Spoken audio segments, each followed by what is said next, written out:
Hello students, welcome to Learn India Everyday platform run by एल्कारो career institute. मैं doctor Manoj, आपकी physics faculty. आज के इस सेशन में हम पढ़ने वाले हैं क्लास 12th के first chapter electric charges and field के एक बहुत इंपॉर्टेंट टॉपिक को, जिसका नाम है electric field and electric field intensity. लेकिन आज के इस सेशन को आगे बढ़ाने से पहले हम बात कर लेते हैं उस प्लेटफॉर्म के बारे में जिस पर हम ये सेशन आगे बढ़ाने वाले हैं। एल्कारो करियर इंस्टीट्यूट क्लास 6 से लेकर क्लास 12th तक के सभी सब्जेक्ट्स की प्रिपरेशन आपको करवाता है। यहाँ पर हम आपको स्कूल एग्ज़ाम के साथ साथ IIT JEE और नीट की भी प्रिपरेशन करवाते हैं।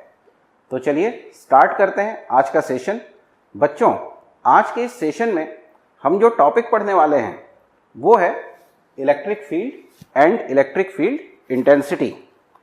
पहले के कुछ सेशन में हमने पढ़ा है इलेक्ट्रिक चार्जेस क्या होते हैं, और कूलम्स लॉ में हमने पढ़ा है कि दो चार्जेस के बीच में लगने वाला फोर्स किस तरह से कैलकुलेट किया जाता है। आज हम पढ़ेंगे इलेक्ट्रिक फील्ड। तो बच्चों, इलेक्ट्रिक फील्ड को हम बेसिकली तीन तरह से डिफाइन करते हैं। हम वन बाय वन हर एक मेथड से इलेक्ट्रिक फील्ड को डिफाइन करेंगे और लास्ट में थर्ड मेथड से एक फॉर्मूला हम निकालेंगे इलेक्ट्रिक फील्ड का, जिससे हम आगे न्यूमेरिकल्स को सॉल्व करेंगे। तो सबसे पहले हम बात करते हैं बेसिक डेफिनेशन की इलेक्ट्रिक फील्ड की। मान लीजिए मेरे पास दो चार्जेस हैं, मैं इनको नाम देता हूं Q1 एंड Q2। ये पॉजिटिव चार्जेस हो सकते हैं, ये नेगेटिव चार्जेस भी हो सकते हैं। अगर मैं ये कहूं कि दो चार्जेस एक दूसरे से इंटरेक्ट करते हैं, जैसे मैं आपके साथ इंटरेक्ट कर रहा हूं, तो हमारे बीच में इंटरेक्शन का मीडियम होता है लैंग्वेज। ठीक उसी तरह से हम ये कहते हैं कि जब दो चार्जेस एक दूसरे के साथ इंटरेक्ट करते हैं तो इनके बीच में इंटरेक्शन का जो मीडियम होता है उस मीडियम को हम कहते हैं इलेक्ट्रिक फील्ड। इस मीडियम को हम क्या कहेंगे? Electric field. तो पहली डेफिनेशन जो इलेक्ट्रिक फील्ड की निकल के आती है बच्चों, हम इसको डिफाइन करते हैं, it is an entity through which two charge particles interact with each other. लेकिन इस डेफिनेशन से हमें इलेक्ट्रिक फील्ड की प्रॉपर्टीज के बारे में कोई भी एक्सप्लेनेशन नहीं मिलता, ना तो हमें कोई फॉर्मूला मिलता है। लेकिन इस डेफिनेशन से हम ये समझ सकते हैं कि इलेक्ट्रिक फील्ड की फिजिकल सिग्निफिकेंस क्या है।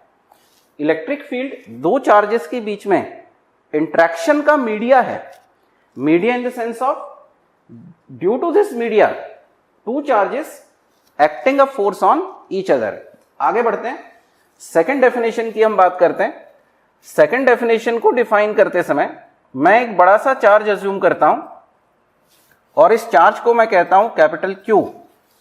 इस कैपिटल Q को हम सोर्स चार्ज भी कहते हैं। अगर हम ये अज्यूम करें कि ये मेरा सोर्स चार्ज है, एक बड़ा चार्ज है, और इससे इनफाइनाइट डिस्टेंस के ऊपर यहां कहीं एक छोटा चार्ज रखा हुआ है जिसको हम कहेंगे टेस्ट चार्ज। तो हमारे पास यहां दो चार्जेस हैं, एक है सोर्स चार्ज और दूसरा है हमारे पास टेस्ट चार्ज। इनिशियली मैं आपसे कह रहा हूं कि इनके बीच का डिस्टेंस इन्फिनिटी है। मैं अगर आपसे पूछूं कि इनके बीच में लगने वाला फोर्स क्या होगा, तो आपको ध्यान आना चाहिए कूलम्स लॉ, जिसमें हमने फोर्स का फॉर्मूला लिखा था F equal to 1/4πε0 Q1 Q2 upon R square. मैं अगर इस सिचुएशन के ऊपर इस फॉर्मूले को यूज करूं तो 1/4πε0 की वैल्यू होती है 9 × 10⁹ न्यूटन मीटर स्क्वायर पर कूलम स्क्वायर। यहां Q1 की जगह मैं वैल्यू पुट करूंगा कैपिटल Q की। Q2 होगा मेरा टेस्ट चार्ज, जिसकी वैल्यू मैं अज्यूम करके चला हूं Q0। और मैं आपसे कह रहा हूं कि इन दोनों चार्जेस के बीच का डिस्टेंस कितना है? इन्फिनिटी। तो मैं अगर नीचे इन्फिनिटी का स्क्वायर करता हूं तो इन्फिनिटी का स्क्वायर इन्फिनिटी होगा, और मैं इन्फिनिटी से किसी भी क्वांटिटी को अगर डिवाइड करता हूं तो आंसर हमेशा 0 ही आएगा। इसका मतलब इस सिचुएशन में ये दोनों चार्जेस एक दूसरे के ऊपर कोई फोर्स अप्लाई नहीं करते। अब मैंने क्या किया, ये जो मेरा टेस्ट चार्ज है स्मॉल Q0, इसको धीरे धीरे करके इस सोर्स चार्ज की तरफ बढ़ाना स्टार्ट किया, और ठीक उस पॉइंट के ऊपर आके और मैं रुक गया जहां फर्स्ट टाइम ये कैपिटल Q चार्ज इस स्मॉल Q0 चार्ज के ऊपर फोर्स अप्लाई करता है। फिर मैंने क्या किया, सेम एक्सपेरिमेंट को डिफरेंट डायरेक्शन से रिपीट किया और वो पॉइंट मैंने नोट कर लिए जिन पॉइंट के ऊपर फर्स्ट टाइम ये सोर्स चार्ज इन टेस्ट चार्ज के ऊपर फोर्स अप्लाई करता है। फिर मैंने क्या किया, ये जितने पॉइंट थे उन सारे पॉइंट को मिला के और एक लोकस ड्रॉ कर लिया, तो ऑटोमेटिकली आपको एक एरिया मिला इस सोर्स चार्ज के सराउंडिंग का। मैं आपसे ये कहूं कि ये जो एरिया है सराउंडेड, इसी को हम कहते हैं इलेक्ट्रिक फील्ड। इसी एरिया को हम क्या कहते हैं, इलेक्ट्रिक फील्ड। तो सेकंड वे जो हम इलेक्ट्रिक फील्ड को डिफाइन कर सकते हैं, हम ये कहेंगे area surrounded bye source charge within which it can applies a force on another charge particle. उस सराउंडिंग एरिया को हम क्या कहेंगे, इलेक्ट्रिक फील्ड। तो हमने दो तरह से इलेक्ट्रिक फील्ड को डिफाइन किया।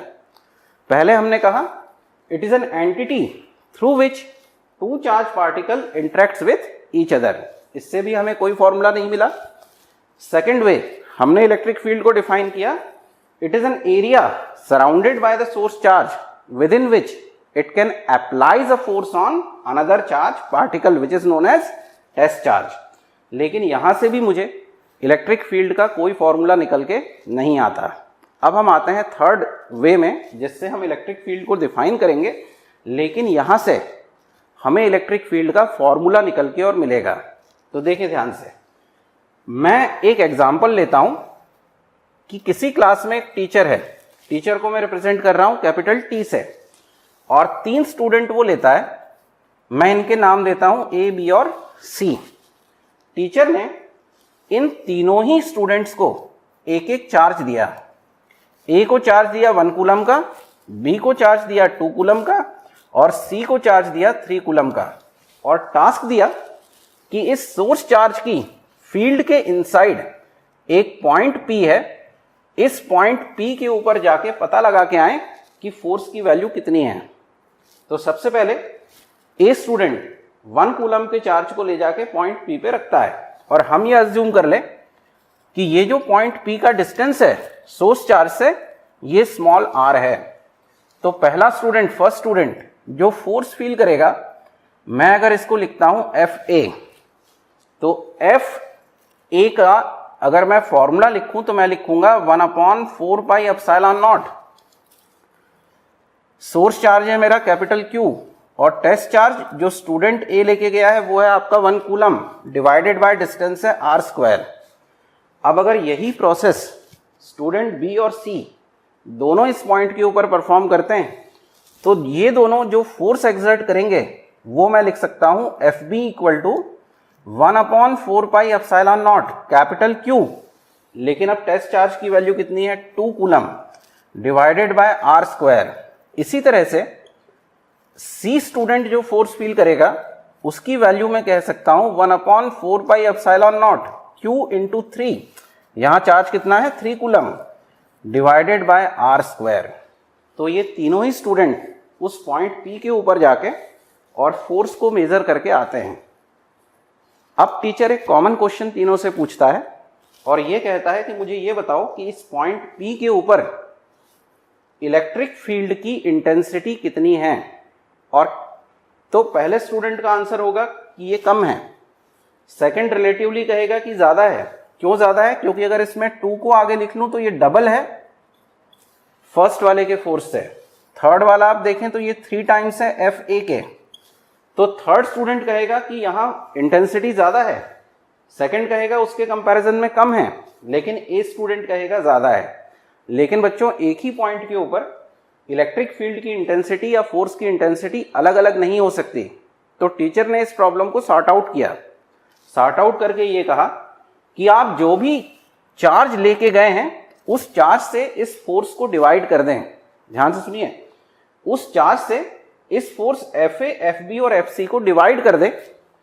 इन बच्चों ने डिवाइड किया तो इनके पास आया FA डिवाइडेड बाय 1। सेकेंड के कारण वैल्यू आई FB, FB को मैं लिख सकता हूं 2 इंटू FA डिवाइडेड बाय 2। और थर्ड के कारण इलेक्ट्रिक फील्ड इंटेंसिटी जो आई वो मैं लिख सकता हूं 3FA डिवाइडेड बाय 3। तो अब देखिए 2 से 2 कट गया, 3 से 3 कट गया। अब तीनों ने जो फोर्स एक्सर्ट किया वो सेम हो गया। तो टीचर ये कहता है कि अगर एक यूनिट चार्ज उस फील्ड के पॉइंट P के ऊपर रखा जाए तो वो जितना फोर्स एक्सर्ट करता है वही उस पॉइंट के ऊपर इलेक्ट्रिक फील्ड इंटेंसिटी है।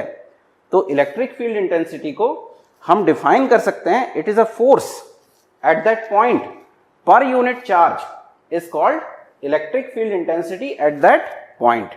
तो आज हमने इलेक्ट्रिक फील्ड और इलेक्ट्रिक फील्ड इंटेंसिटी के बारे में पढ़ा। हमने ये पढ़ा कि हम इलेक्ट्रिक फील्ड को किस तरह से डिफाइन करते हैं। अब नेक्स्ट क्लास में हम इस इलेक्ट्रिक फील्ड इंटेंसिटी के डेरिवेशन पार्ट्स को देखेंगे, जिसमें हम एक सिंगल पॉइंट चार्ज के कारण इलेक्ट्रिक फील्ड इंटेंसिटी और इलेक्ट्रिक डायपोल के कारण इलेक्ट्रिक फील्ड इंटेंसिटी की स्टडी करेंगे। तो आज के इस सेशन को हम यही वाइंड अप करेंगे। कल के सेशन में, अगले सेशन में हम फिर मिलेंगे। तब तक के लिए नमस्कार।